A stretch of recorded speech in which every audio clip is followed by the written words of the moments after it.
Welcome to Dancing Through It with your host, Lesliekuny, the podcast where we share honest conversations about passion, perseverance, and the power of movement. My guest today is Julio Fuentes.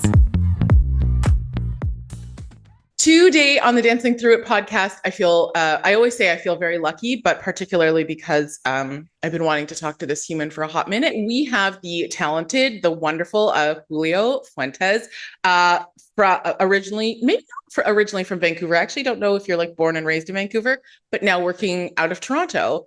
So Julio, thank you so much for joining us today. I know this is going to be like a great conversation. Thanks for having me. Yeah. I was born in the Philippines, actually, Okay. and then moved to Canada 97. Okay. Yeah. And as far as living in Toronto, it's almost 3 years now. Yeah. So, yeah. Yeah. So maybe those are like two very good points that like I kind of want to jump off of. And maybe we'll just start there and then go back in time. As I mentioned, like I know you from the Vancouver dance community, and then you did make the decision to move out to Toronto about 3 years ago. So tell us about that. What prompted that decision, and how did you feel about it then? Maybe are you feeling about it now? It was a career choice. Right. Big air quotes, career choice. I just yeah, I think, there comes a time where you feel like you've gotten what you could get out of a place. Right. And so I think that's where I was. Right. And since I was starting to step away from being on stage as far as musical theater goes, and was wanting to focus on the creative team work. Right. So mainly, like I have been working as a choreographer now, and starting to step into the directing side of things. Yeah. I just figured being in Toronto would put me more on the radar for folks. For sure. Rather than Vancouver. Do you feel like, and this is my like maybe naivety, and you make a good point in terms of like, sometimes you just feel like I'm kind of done what I feel like I can do in this space. Do you feel like there's more opportunity in terms of musical theater in Toronto as opposed to Vancouver? Definitely. Yeah. There are more places to work here professionally in Vancouver. It's really just Arts Club, and then maybe just like a couple smaller ones here and there. Right. But in Toronto, there are, or not just Toronto, but at like the GTA, Of course, yeah. The nearby surrounding areas, there are a lot more places to work here professionally. And like I said, you're on the radar here. People from across the country look for creatives and performers here as well. Right. So simply being here gives me more visibility, I guess. Yep. And even though I haven't actually worked in Toronto, the joke is everybody moves to Toronto to not work in Toronto. Oh, just because. But it's like people pick out of here. That's why. Right. That's making me feel things. Interesting. Yeah, I've yet to work here. That's wild. Well, yeah, because like obviously like I follow you on social media, so like I know you've worked like in Edmonton, and I also want to say, did you mount something in Regina as well? Yes, that was the Canadian premiere of Bring It On. Right. Yeah. So like that is kind of funny that you moved there to then not really work there, but it's a place to be seen. That's so interesting. That's like it's a hub of sorts, right? Yeah, so, for sure. So, you don't have to answer this, or you can answer it however you want. Yeah. My natural curiosity goes, why isn't that happening in Vancouver, in a center that does have, and maybe it's just the types of folks that are in the different cities, but like, why don't we have, because there's talented people here, obviously, like you're from here. There's lots of talented people in Vancouver. Why isn't Vancouver seen as a hub, as somewhere to grab folks from to then do work elsewhere in the country or beyond? I wish I could really say. I think just in terms of theater, it is a very small community. Yes, It's a smaller pool of for sure. people. Um, and and Vancouver really is so much more TV and film, Right. you know. Yeah. And I think, yeah, that's a really good point in terms of like, it's just a different type of industry and a different niche that folks are working Yeah, in here as opposed to Toronto. Yeah. Okay. Yeah. It was yeah. just kind Here of that. it's a lot of theater here, a lot of live performance. Right. Not as much TV and film, Yeah. you know. Interesting. It's if I think in a broad sense, if you want to think LA versus New York, Right. Yeah. Yeah. Yeah. right? Exactly. Yeah. Yeah. Okay. That's great because we're going to talk about something that I'm just going to geek out really hard about. I was like, oh yeah, TV and film. Hey, so you're on one of my favorite television shows, Schmigadoon. I Yeah. just got like so excited. I'm going to fangirl so hard. I like totally forgot how much I love Schmigadoon and Chicago. And if you don't know what I'm talking about, if you're listening and you're like, what is Leslie on? This was an incredible um, musical production, musical television show. It's on Apple TV, and it stars some besides Julio and like a lot of like great local talent. You've got Alan Cumming, you've got Kristen Chenoweth, Keegan Michael Key, Cecily Strong from Saturday Night Live, Dove Cameron, like oh my gosh, Aaron Tevitt. Geez, how do I forget? Oh my gosh. Yeah. Um, like it's just jam packed with like super talented folks, Yeah. and it's a spoof, it's a satire, and also I feel like it's a love letter to Oh, musical theater absolutely. or Yeah. musical theater nerds. Can you tell us a little bit about being on both seasons? So the first season was Schmigadoon, which was sort of a spoof of like the older like Oklahoma and Brigadoon and Mhm. those musicals, and then season two was called Chicago, which again, I'm just going to fangirl and like tell you how much I love both of these projects that you're involved with. I was really worried about season two because I was like, how is it as good as the first season? How are they going to do this? And I kept up with like what they were planning. And season two is all sort of like darker musicals where they go into like Chicago and Sweeney Todd. And there's, oh, maybe my favorite number, like there's a number from Hair, like Talk to Daddy is just like lives rent Yeah. free in my brain like so much. Um, and I was just like, how are they going to make season two as good as season one? And it was just totally different, but it was still like on par. So yeah, I just want to know like the tea about Schmigadoon and like what it was like, who you were working with, and sort of what it looks like to work on a television show as a dancer, because that really was and you were singing as well. I had one He I has had one line. I one know it's like line. right in the opening number, you guys. I'll like Yeah. it's so good. Yeah. The opening number of the first season. I Yeah, had my one bar. get into it. You know, what was really cool about it, I think, is that it was still written like a musical. Like the Yes. pace, like it goes, Yeah. right? Like right from the beginning, there's no slow burn. There's no like it's something that if they were to stage it, it would still take up the same amount of time Right. as Right. a typical musical, 2.5 hours or so, Yeah. right? So it's a musical split up into these episodes so that you have a series of 6 episodes, Hmm. about like half hour or so each. I'm so used to live performance. That is maybe the the one major thing I've done on set, like to be on TV, and Right. something quite major too. The only other thing I've really done is I did one episode of Riverdale as a dancer. Get It into was it. just I love it. just for this one little thing with Veronica. Yeah. Yeah, but it was really cool because I mean, first of all, to get an ensemble of like entirely Canadians, that was really cool. Yeah. Like the main cast, obviously, all from the U.S., but Yeah. um, us in the ensemble were all Canadian, so that was really fun.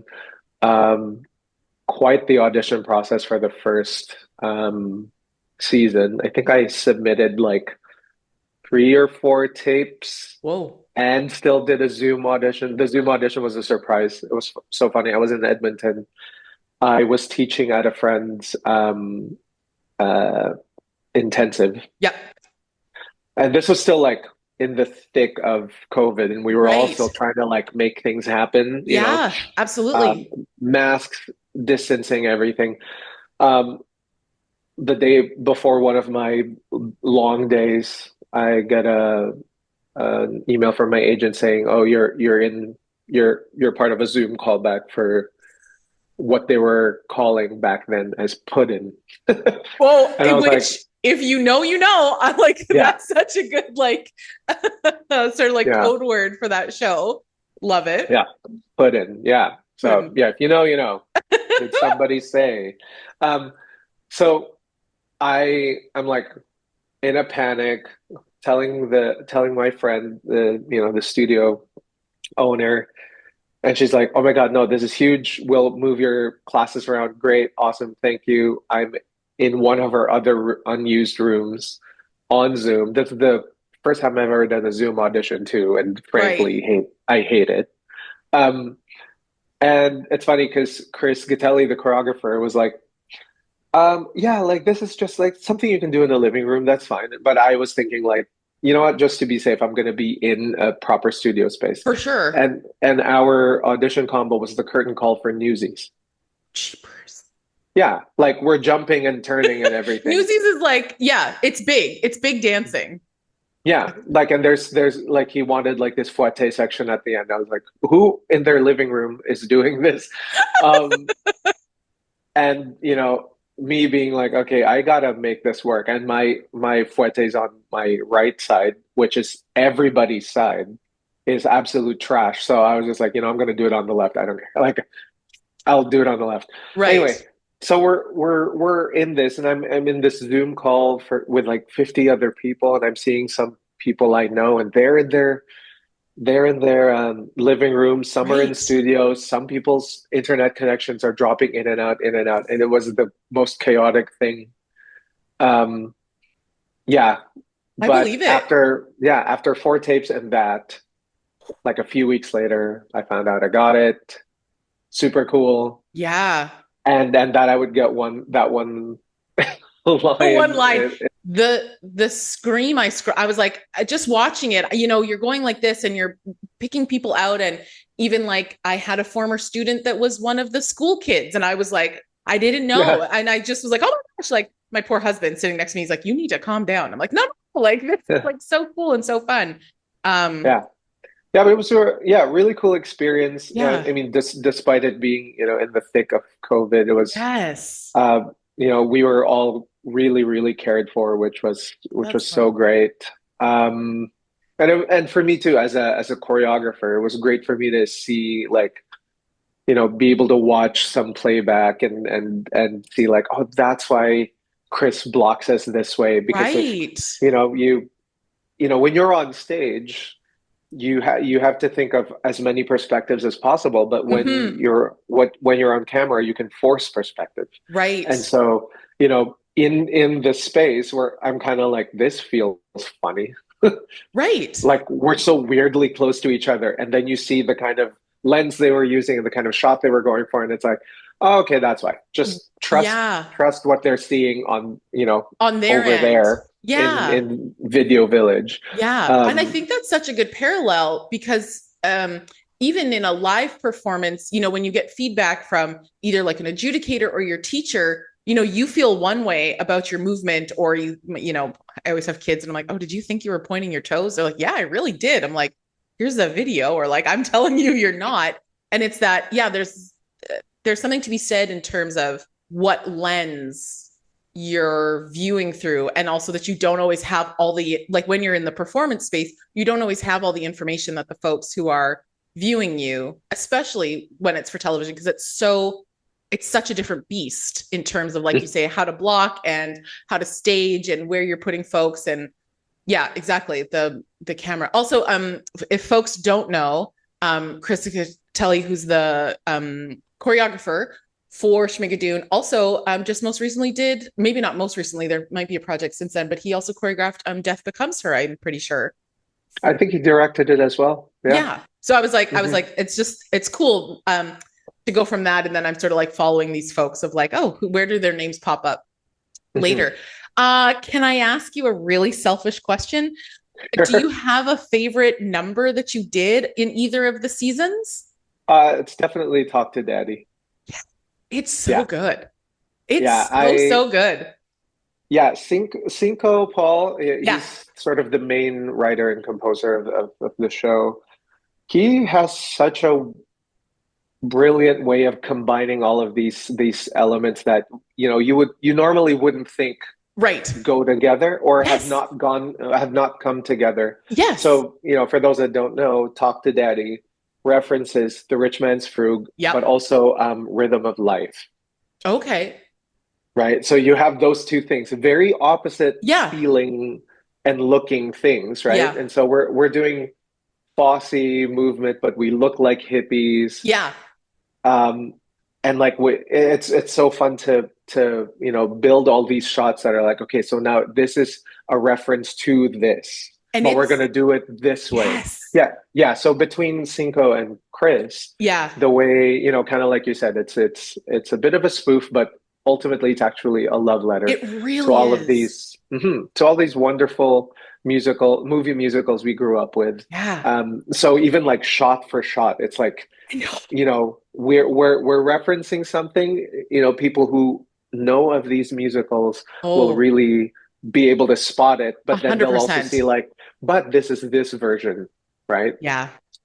So that was super fun. Yeah. Um, you It's a know, real musical theater nerd's dream because, like, you yeah, make such a he's good point about what Cinco's able to do in terms of like like the writing and and like again, like you said, like which songs and the way he just like it really is expertly blended. And mhm. even if you're not 100% of like exactly what song, it feels very familiar, which it makes it easy for the viewer to buy into it and like, yeah, suspend their disbelief in this like crazy, this like crazy musical world.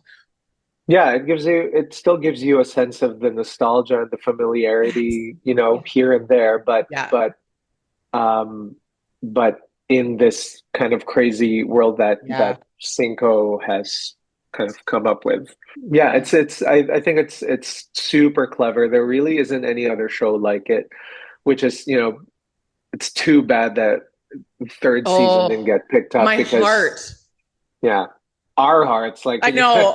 all of us, we were like, is it happening? Is it happening? And then we saw he had posted on Instagram that it's, unfortunately not going to happen. And then he released all of the musicals that he had been referencing. It was going to Yeah. be called, I believe it was the third season was going to be Into the Schmuds. Incredible. Perfect. Perfect. Yeah, yeah, and he had cats in there Oh, that's my and heart. rat. I know, same. It's a very polarizing opinion, It but really I is. I But I'm love like, you know cats. what? Fight me. I don't know. Yeah, Like, yeah.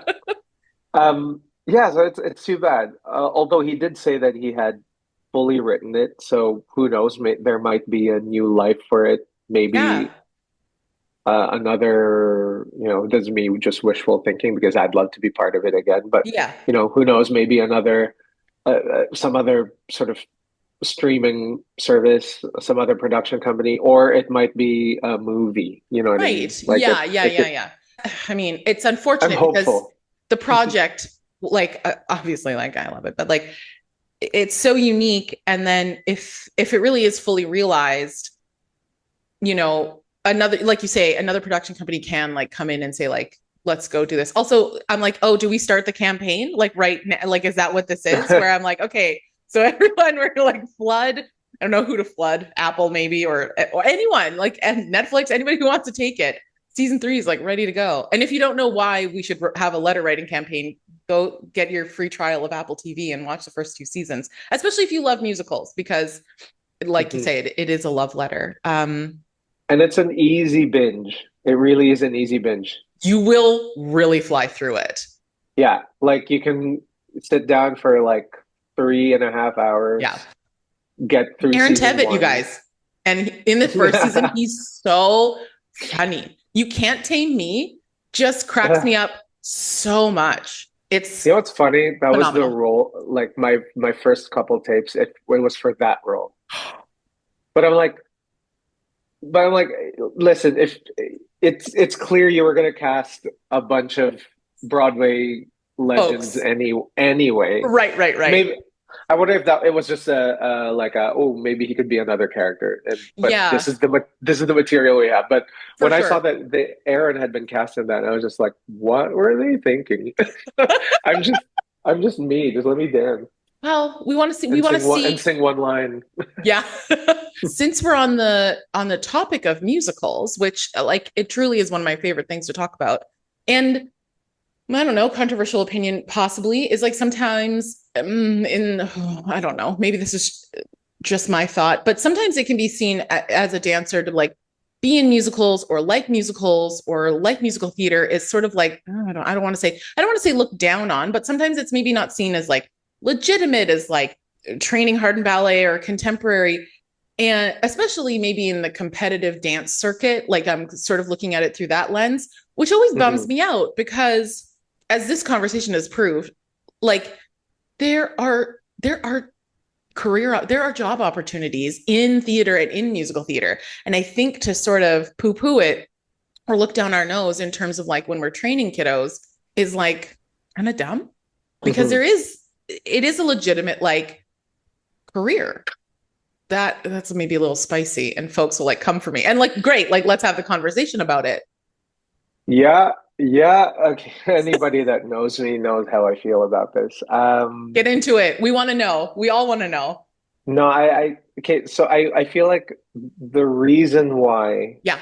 a lot of competitive dancers who like, are coming out of their competitive years Yeah. and want to pursue some kind of a career, even if they do sing, Canadian theater isn't automatically appealing to them Right. because Say it with your chest. We're here for it. because dance is so behind in theater. Right. Can It's you so behind. The vocabulary, the sensibilities around it, it's like it's from decades and decades ago. right. It's Don't get me wrong, I love a classic, but there's classic and then there's dated. And Ah, and unfortunately, a lot of what is out there is dated.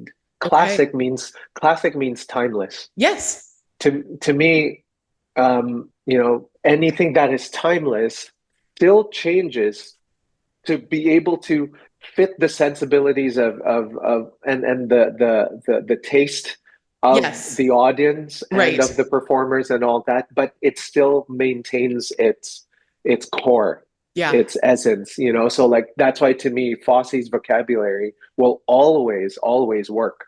It will always work because at the heart of it, it was anti-ballet, it was anti-elitism, it was Oh, anti-perfection. It was right. about the actor. It was about learning how to lean into your quirks and your individuality A and hundred telling your percent. story that way. And Yes. if that is the core, then that makes that vocabulary timeless. Hmm. Yeah. So I think when people see that, they're like, oh, it's so behind. Right. It's not as appealing It's not appealing to to an 18-year-old who's been working, yeah. dancing more contemporary, and not But then contemporary the they genre, contemporary the time. Yeah. But then the Yeah. other thing is most people going into theater education outside of high school, like past high school Yeah. rather, have not danced at all.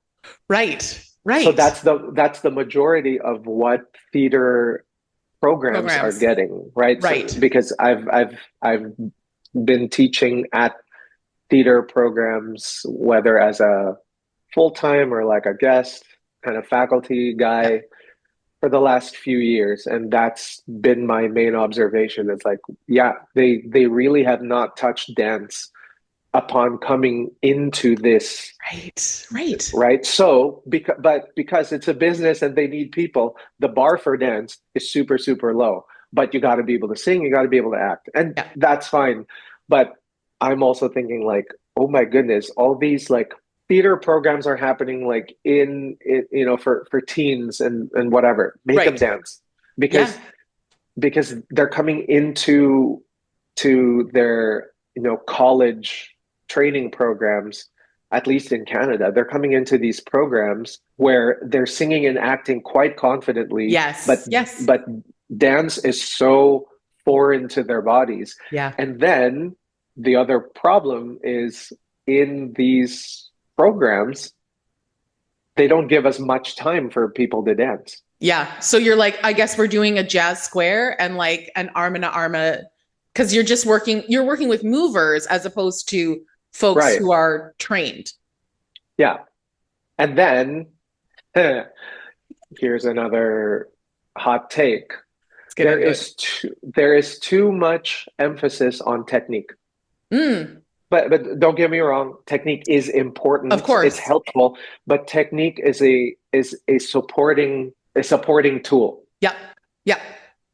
What I feel these young theater students in post-secondary, I feel what they first need is confidence in their bodies and Right. confidence in choreography, pickup, Yeah. retention, Yeah. right? Be able to pick that up and then let technique support all of that. Yeah. But they put so much time making them go across the floor, bar, all of these things that where they're at right now, they don't know how that Yeah. comes into dance. For sure. Dance, like they need to know how it appears naturally to their bodies first. Technique isn't natural. No. Like technique isn't natural. It's a thing you have to like build into your body. For an So extended period of time, like to yes. to And be so able to to maintain me, it and perform it once you're on stage. right. Yeah. And so to me, I feel like the first thing we need to discover and or help these young performers discover is their relationship to music, their relationship to their bodies, their Yeah. relationship to movement, Yeah. and then how artistry and self-expression comes out of that. Let them be confident in that, and then when they have all of these things coming out of their bodies, okay, now let's start shaping it. Let's start Yeah. shaping it because again, like I said, technique is supposed to be a supporting role. The star is you, not your technique. Right. But and then that's why also there are so many performers out there who perform like, oh, look at my technique. But you look at their eyes, nothing. Nothing.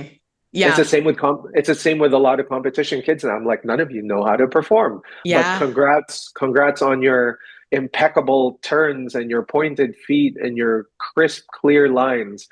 Great. No one cares about that if you cannot communicate. Yes. This is such a through line. Just as I'm like recording these and then I'm going back and editing them and I'm listening, and something that keeps coming up is like, yes, technique is important. And I think maybe this is just where we're at in terms of like the culture and the time, but we're losing the performance and the artistry. And I find this because I'm a real lover of like classic, I won't say old now, like classic dancers. Like Gene Kelly is like one of my favorite people to watch. And even when you can find video of Fosse, which I feel like he's like in Kiss Me Kate and then like that one number in Damn Yankees. So it's like hard to find him actually doing his own work. But you watch these dancers, even White Christmas, if you watch like Vera Ellen, like her knees aren't perfectly straight all the time. Like there's, you sort of start to pick apart these performances with a modern eye, but then you're also like, holy smokes, look at their like intention, their passion, the amount of like energy that they have,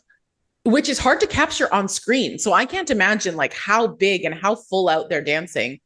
And it just looks so much different because they are performing and the technique is, like you say, I really like that term, supporting it. But you kind of watch them and you could, by our standards, they're messy or like, but there's something about it that's so engaging and like pulls you in. And I think you make a good point to say that that's maybe missing a little bit from dancers. A lot of it. Oh my Yeah. God, a lot. It's missing a lot. Like I said, I get it, especially in competition where we want cleanliness and that's totally fine. But it doesn't mean you get lost in it. Yeah. You Well, know, and I think, that's something I've been teaching a lot in this summer to like in the intensives I've been working in is like precision. Yes, I, especially me, like I love precision, I yeah, love detail, I love intricacies and all that. But in in all of that, that doesn't mean you lose performance. performance.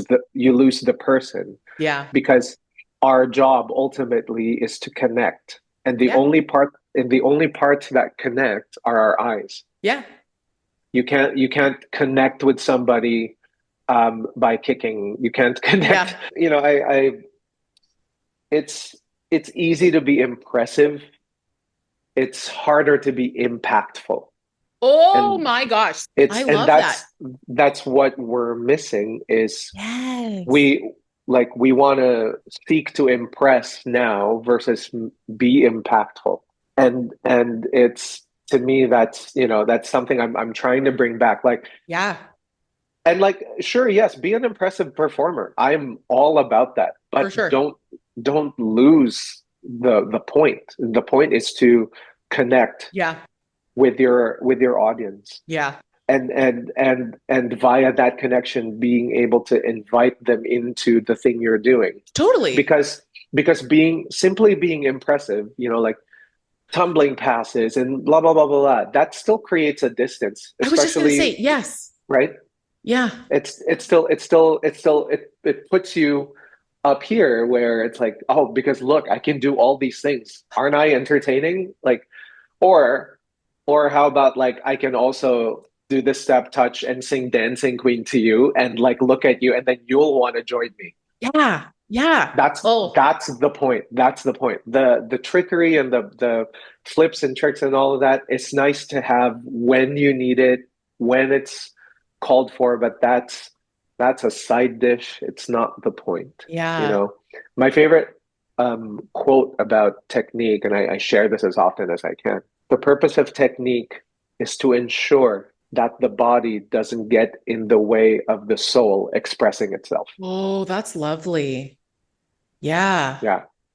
And Yeah. all y'all listening, dissect that for yourselves. It's true. Like where there is, and I don't want to say a soullessness because it is fun to do those. But sometimes that's what happens. Yeah. Yeah, for sure. It's empty The shapes. focus is just too far on one thing as opposed to having a little bit more equality. And just as you were speaking, like obviously I'm like right there with you in terms of like the impressiveness and that technique and how it does separate the dancer from the audience, which like, okay, yeah, sure.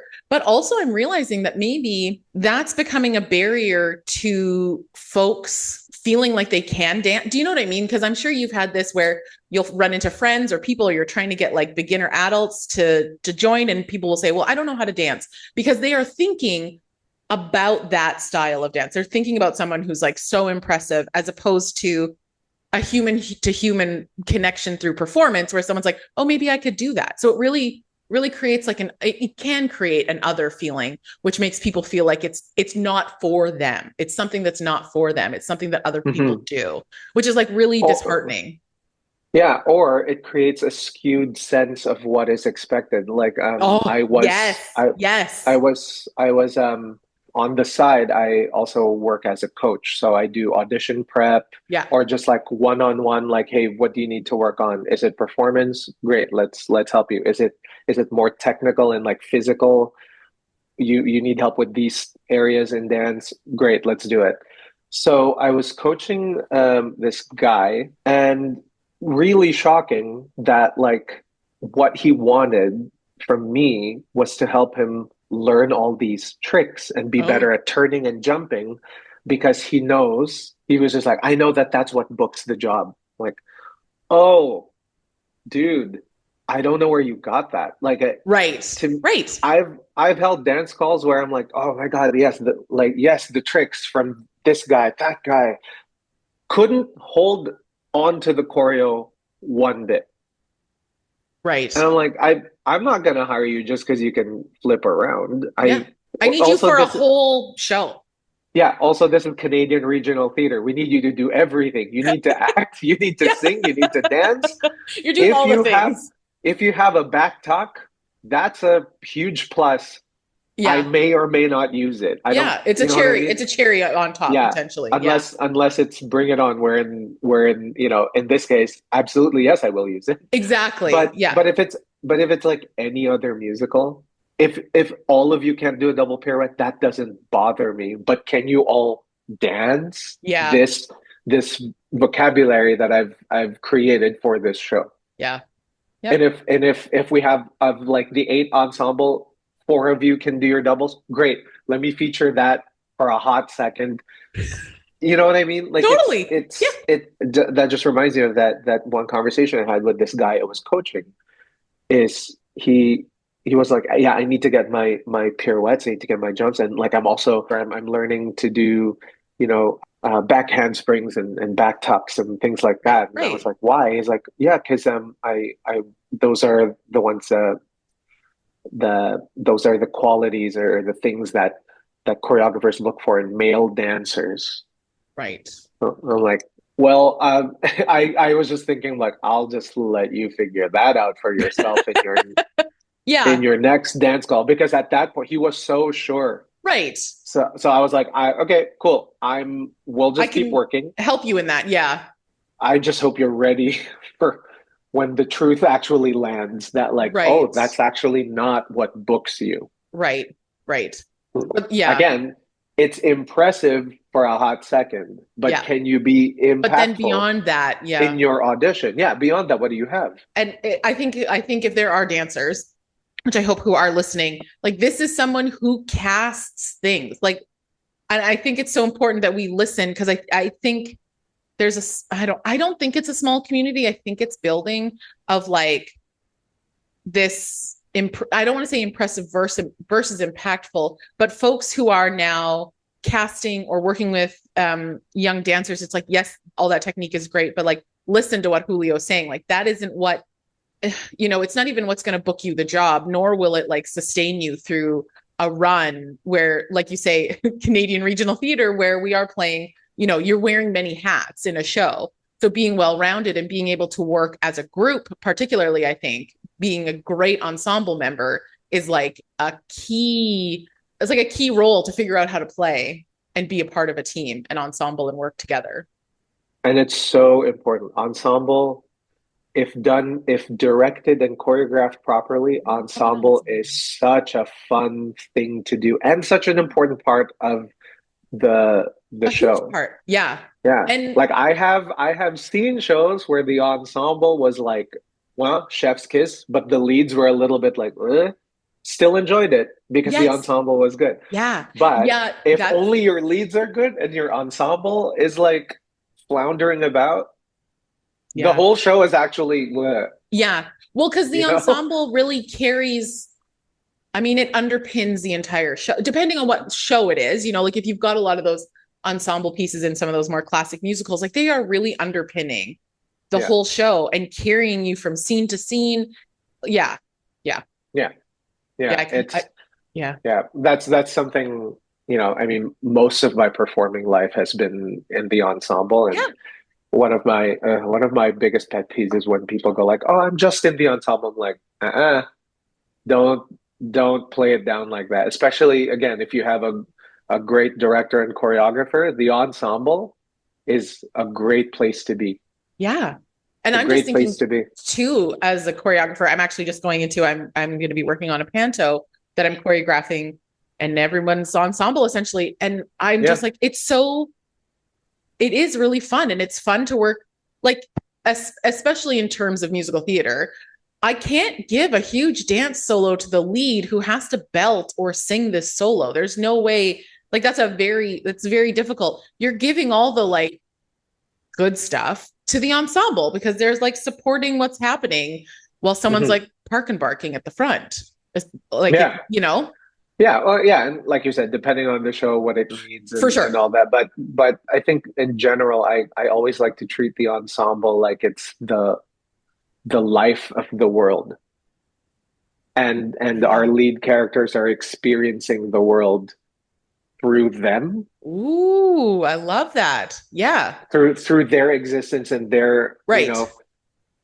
because when there is no ensemble, usually it's very like, and some numbers need that, but Of to course. me it's very like, okay, now I'm in my own world, Right. and let me sing my feelings to you, audience. Let me share what I'm struggling with. Let me share you my I Want song. Let me Right. share with you my, my this, my It's a that, whatever. soliloquy essentially. Yeah, Yeah. but then when you have ensemble around you, it's like, okay, this character is now in the world, and Right. it makes the place come alive when you have a strong ensemble, Yeah. which perfect tangent, well, not tangent, but that's why we need more dance in musical theater programs, Yeah. because what makes really strong ensemble is Dance. dance. Yeah.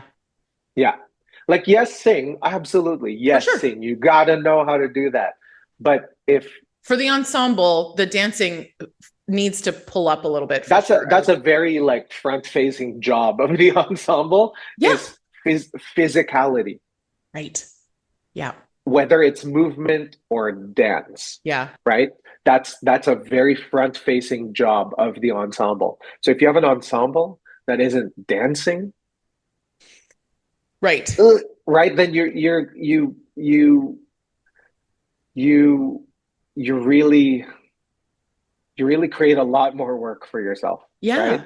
Yeah. So, any young artist listening to this that's in a college program Yeah. or thinking of it, dance, dance, dance. Yeah. My plan was to go to musical theater programming at Grant McEwen in Edmonton.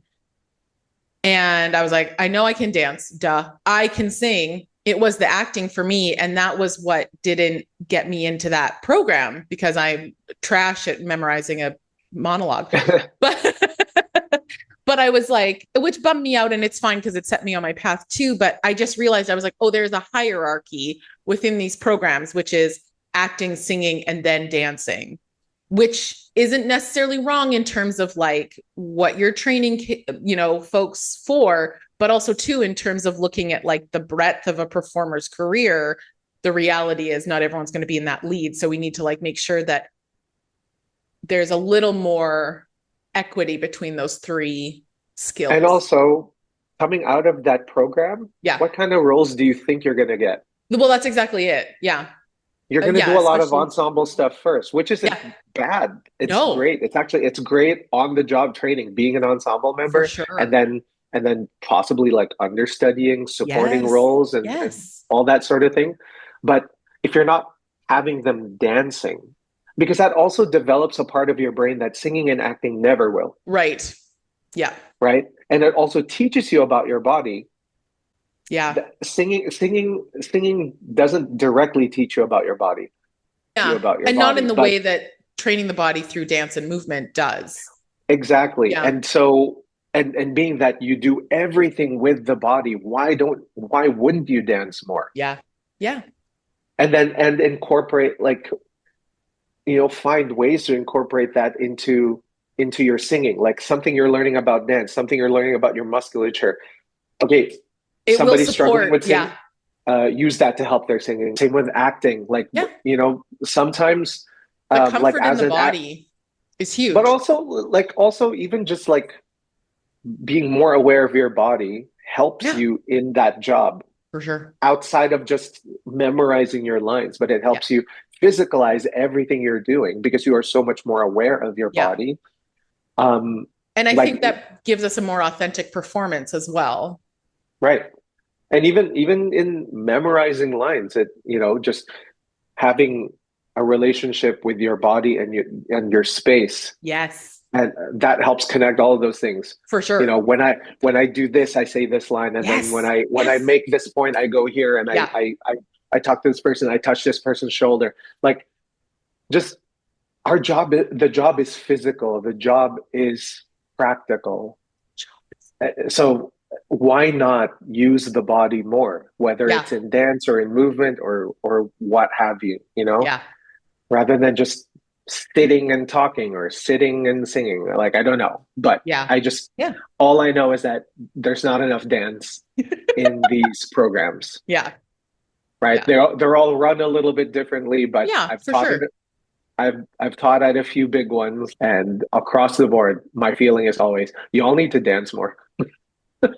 And not just because it's our favorite and we love it so much and we want everybody to No, dance, but but it's yeah. it's helpful. Yeah. Like I said, it develops a part of your brain that singing and acting never will. Yeah. Yeah. Right? Just a Like more I well-rounded, I mean, and this feels like a bit of an archaic thing of like being a true triple threat, like really right.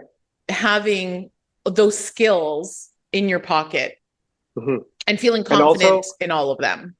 and dancers are so good at problem solving on the spot.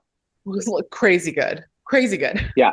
I've seen actors who are just a lot more like I'm an actor singer, and if something shifts a bit on stage, it's like no, but I'm here, like It throws them. adjust. Yeah. Yeah, adjust. Dancers will adjust like that and problem solve like that. Oh, that thing fell over. Oh, I know this part of the choreography is coming. I can pick that. You know, like Right. Which like is so, practical problem solving. Dancers yeah. do really well. Yeah. And that feels so second nature to me. Like when you're describing that, I'm like, oh, that's just how my yeah, brain works. yeah. And That's why wouldn't that be an asset to an ensemble member? honestly, I could talk about this all day. But I do want to respect your time. And we'd like to finish with a lightning round. It is not a lightning round. None of these questions will be answered quickly. Sure. Okay. But I'll do my best. can you tell us what your favorite coffee order is? What is your go-to coffee order? Oh, it's a double or triple espresso over ice, just a little bit of oat milk and a little Splenda. Like Perfect. I need it to be strong. I don't want all this fluffy, foam, half cap, whatever. Right, Just right. espresso, ice, a little bit of milk. Love it. Perfect. Yeah. Take Yeah. note of that when he's coming to work for you guys. Oh, if you could only teach or maybe choreograph, I'm not sure. You can choose how you want to sort of see this. If you could only teach one style of dance for the rest of your career, what would it be? Oh, no. It's supposed to be a lightning round. Don't worry about it. No one's been lightning. You know what? I'll go to my first love, which is jazz funk. Yes. And I'm talking like Paula Abdul style. Love it. With Janet. Like that's what introduced me to dance at the tender age of 19. Yeah. So, so I think if I had to choose, it would be that. It's great. I love it. Yeah. Has there been a piece of art or an artist or maybe even a song? I'm just always curious. I think again too, because I am so impacted by other art and culture and pop culture, and it fuels me and makes me excited to create. Is there a piece of art or an artist or a song or something like that that has influenced you to make a piece or does continue to influence you in terms of your creative process? I mean, that's a constant thing. If I know I have to create something, I always want to reference something else because I work best when I have some kind of backbone, some kind of story going on. Mm-hmm. I don't know how to create, like, let's say a competitive piece where I just go like, oh, I like this song, and then I just choreograph it. I have to have a story or at least a theme in mind. Right.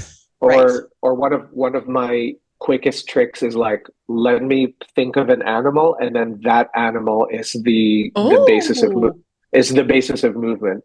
I like that. Yeah, but that's a good tool. I've created a piece based on a jacket I saw. I've created a piece because I watched Zoolander. Wait, I want to see that piece because that film is great. It's so long ago. I'll see if I can find it somewhere. It's from when I was still in Vancouver. Yeah. And we called the piece Ridiculously Good Looking. I love it. Yeah. Ooh. Oh my gosh. Okay. So I just get so excited about these because really I'm just kind of I'm gonna say curious as opposed to like creepy. Is there a song or I just want to know all the things. Is there a song that you can turn on or your students can turn on that if Julio's having a bad day, like this song can turn it around? Is there any song like that that'll really like get you hyped, get you pumped up? Uh, Boogie Wonderland by Earth, Wind and Fire, featuring the emotions. Yes. Okay, great. Mine is September by Earth, Wind and Fire. So I was like, I'm just like, wait, I was like if anyone, someone's gotta reference that, right? Great. Same That's page. yeah. I think that's a close Oh, second. true. They're in September, the yeah, same vein. They are the same. yeah, Yeah. yeah, Okay, great. yeah. This question I really like because folks kind of struggle with it, but I'm always curious to know if there are quote unquote ugly parts of your personality or ugly parts of you that you recognized through your dance journey. And I know we didn't get into it, which is why I need to have you back in terms of like what your journey looked like and the fact that you started a little bit later.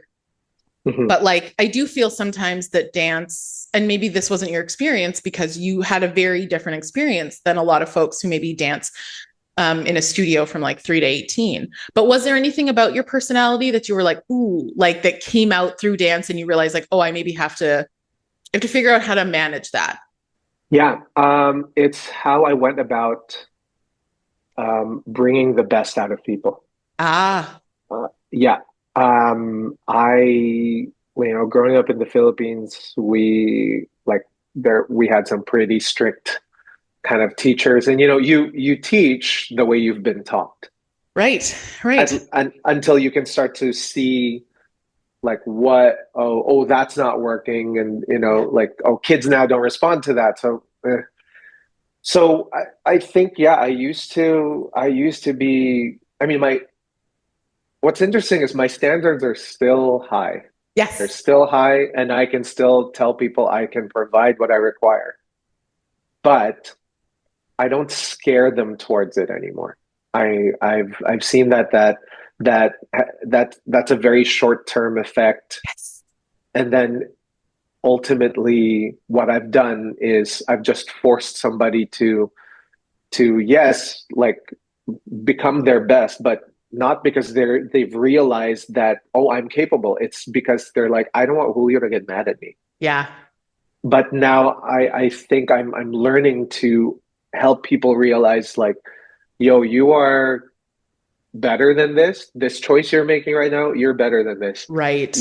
I need you to choose better Yeah. because I can tell it's there, Yeah. but I'm waiting for you to be able to recognize that it's there. Yeah. So I'm And me, I'm here to yeah, support you to get to that place as well, for right. sure. So I still am firm and my standards are still high, but I feel like I am now learning to be able to use my ability to discern better and be able to be more encouraging. Yeah. Right. I don't think I've figured it out, but I think I'm that's something that I've learned that That's great. I know doesn't work. Yeah. So Yeah.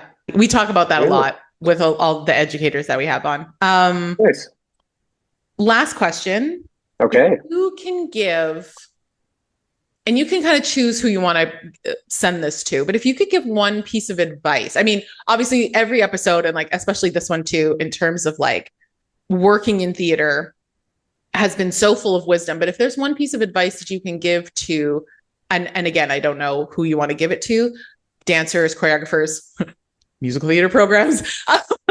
Like what is that advice? Or like what's the like nugget? Like let's say you're at intensive, like what's the Julio nugget that your dancers leave with after working with you?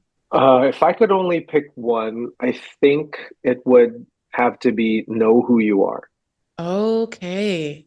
Know who you are, and then like who you are and what you have to offer, and then use it damn well. Yeah. Oh, We're in a whether it's in dance or in theater, we're in this we have this weird obsession with like originality, and like you know what, if you think about it, no. nothing's original No. anymore, but and like this sounds a little cheesy, but like I think it's Sondheim that said it, whatever you do, let it come from you and it will be true. Right. So I really abide by that. Yeah. And you know, and I know that my work is not, I'm not for the masses. I totally get it. My sensibilities, the way I teach, I don't know. For sure. It's not for everyone, and my style of choreography, I know it's not for everyone, but I know it's me, Yeah. and I know people know it's me, and Yeah. so and I'm cool with that. I'm happy with that. Yeah. And so, you know, for like let's say for performers, know who you are, man. Like know your voice. A lot of musical theater still teaches you to like fill a shape, fill a trope, fill a type. Right. So all these girls, all these guys, they all sing alike. And I'm like sitting here in the table auditioning them, and I'm just like, somebody give me a real voice. Yeah. Yeah. You know, like you're all like I can tell so and so is your idol. What's your voice though? Right. Yeah. You know, Yeah. or the way you dance. Like can you stop trying to dance like so and so? Like how do you Yeah. dance? Yeah.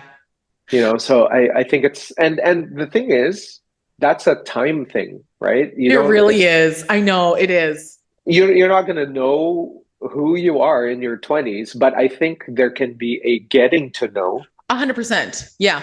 Right. Yeah. So I think that would be my most useful advice because Yeah.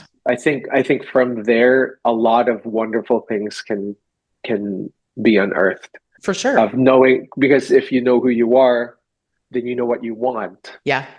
You know what you want to say, you know what your boundaries are, you know what you don't want in your life, Yeah. you know what you want to chase after, Yeah. you And know. even knowing what So you don't want is just as powerful sometimes because it's so important. it'll get you to where you do want to be. If you're like, I know I Right. don't want that.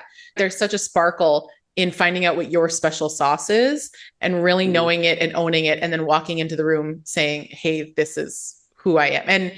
And it allows folks to connect with you way, way, way more.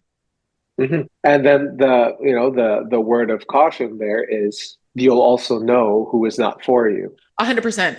Yep. right? Yep. So if you're the type to be like, I need everyone to like me, well, I'm sorry to say. I know. You don't, that's something that I work on because I'm like, I want everybody to like me. And I'm like, oh, but I don't like everyone. So I'm like, Right. ooh, to ask that of folks about me. So that if you are a pick me, or if you're like, I need everybody to like me, which I see you, I am you, recognize that like you don't like everybody. So it's Yeah. okay. It's okay. Yeah, and it's one thing to be like personable and easy to work with, Yes. all that Yes. sort of thing, you know, on a professional level, but Mm-hmm. also there comes a time where you're like, okay, but you got to have some kind of ground to stand on, For you sure. know, Yeah. especially in such turbulent political and sociological Yeah. times. Yeah. And it's a You small know, community too. So yeah, yeah, you got to have some ground to stand on, for sure. and that might mean you lose some people Right. because you know they don't stand on the same ground. We could talk forever. And I'm so grateful we were able to make this work. And obviously, I do need to have you back because we didn't get to talk about one, your story or your journey, or two, how you're working with opening up the equity for theater. Like, I mean, yeah, anyways, again, fangirling a little bit, I would love to come back. So just which you is let me know awesome. when you need it again. Yeah. Perfect. Perfect. Mhm. So for folks who have obviously enjoyed our chat, where can they find you online? Where can they follow you? Where can they interact with you? I'm really just on Instagram at Julio Fuentes, JuliofUentes. I've recently started a TikTok. Get into it. But listen, I'm not like trying to like make content. It's just another way to Yeah, like because some people are more on that. So I'm for like, sure. okay, well, if I showcase clips of my choreography here, Yeah. might get a different audience. Yeah. We'll put that below in the YouTube info so folks can find you Oh my God, this is because also going on YouTube. I'm like, oh, okay. oh yeah, this is oh yeah. Oh, I thought You're maybe like, you oh my wouldn't gosh, see me it's taking a gonna be great. sip of, here I am. Okay, Well, it's cool. all good. I like to talk with my hands. So yeah, it's personable and you're a real human and that's what we're here for is like a connection and creating this like dance community where we're having these honest conversations about things that we feel passionately about. So I want to thank Julio so much for his time. And also I want to thank you for watching and listening. And we will see you back here next Tuesday with another guest. Thank you. Thanks for joining us for this episode of Dancing Through It. Connect with the Dancing Through It community over on Instagram and follow me at lesliekuny. Like I've still been able to have a career without having a single trick. I have a mean cartwheel. Yeah. Like I have a cartwheel. That's right. I love it.